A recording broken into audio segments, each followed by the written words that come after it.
Hi everyone, so today I'm here to do a book review of Wildcards by Simone Elkeles. Wildcards was one of those books that I was so excited for to come out this year or 2014 in the UK because it comes out in the US next month, but I don't think it comes out in the UK until January. I'm not too sure about that, but I think that's what it is. But anyways, I was so excited for this book. It sounded exactly like something I would love, but I didn't. I had a main problem with the characters and the way their relationship went. It really bugged me, but I did still enjoy this book. I didn't enjoy it and love it as much as I'd expected to. But I did still enjoy it. So this book is told from two point of views. We hear from Ashton and we hear from Derek. So Derek has been kicked out of boarding school and he is moving to Chicago with his stepmother and her son. And then we have Ashton, who lives with her father, and he basically ignores the world around him. So when Brandy, Julian and Derek show up one day, Ashton starts to think that maybe her family will be getting put back together, until her boyfriend betrays her and leaves her team in the lurch. Even though it's the last thing she wants to do, Ashton turns to Derek for help, and she finds herself starting to fall for him.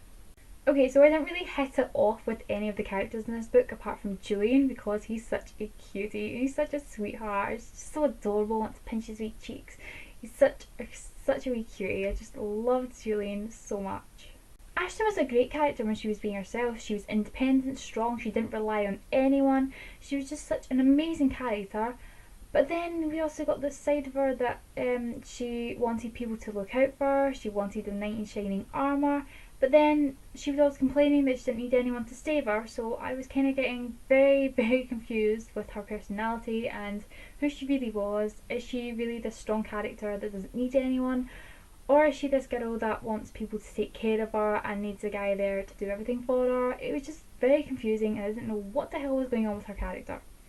Then we have Derek. Derek annoyed the hell out of me as well. Sure, he was cocky and snarky and generally just the usual guy that I kind of like in books. But he was so damn confusing too.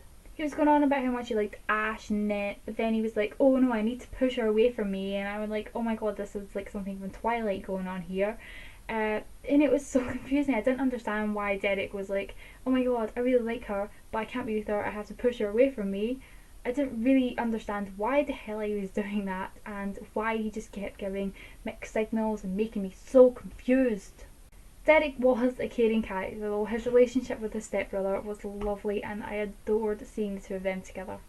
The relationship between Derek and Ashton really annoyed me because I didn't know what the hell was going on with the two of them, whether they were ever going to get together, whether they were ever going to admit their feelings for each other and stop pretending that they hated each other. Oh, it was just so confusing and I just didn't get it, and I hated both of them, wanted to hit them both in the face and be like, stop messing around, stop lying and pretending and just get together already. Oh, it was so frustrating. Oh, and then, my pet peeve for books sometimes, if it's far too quick and I don't click with the characters, is the mention of I love you.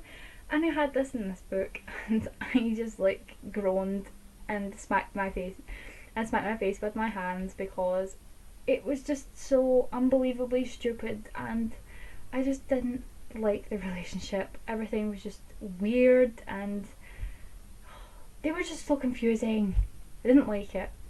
My main interest in the storyline was basically all the family drama. Brandy, who is Ashton's sister, has moved back to her father's house with her stepson, her son, and a baby on the way.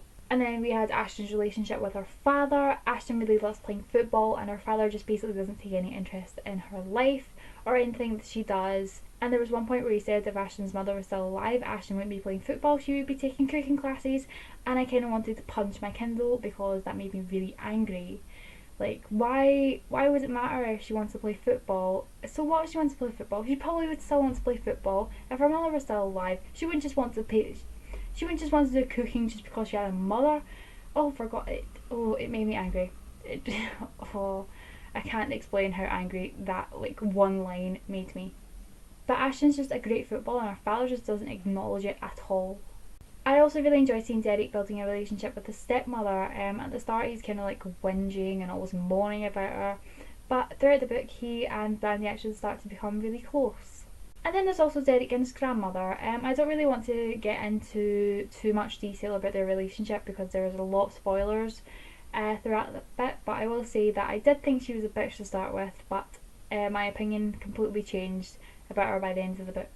The ending was pretty weird and stupid in my opinion. I'm not going to go into too much detail about it because it will spoil a lot of things, but I will say that Derek makes very stupid decisions, like very, very stupid decisions. And sure, the ending was sweet. It was the usual romantic crap, and it showed Ashton again saying that she wanted a knight in shining armour, and I was like, for God's sake, make up your mind, woman. And yeah, it was sweet, it was nice, but it was just the whole way that everything came about at the end, and it just drove me insane. So overall, I did enjoy aspects of this book, but the characters annoyed me and the relationship annoyed me, but the overall storyline with the family and the family relationships, I really enjoyed all that. So because of that, I gave this book 3 out of 5 stars. So that was my review for Wildcards by Simone Elkeles. I hope you guys enjoyed it, and I will see you guys later. Bye everyone.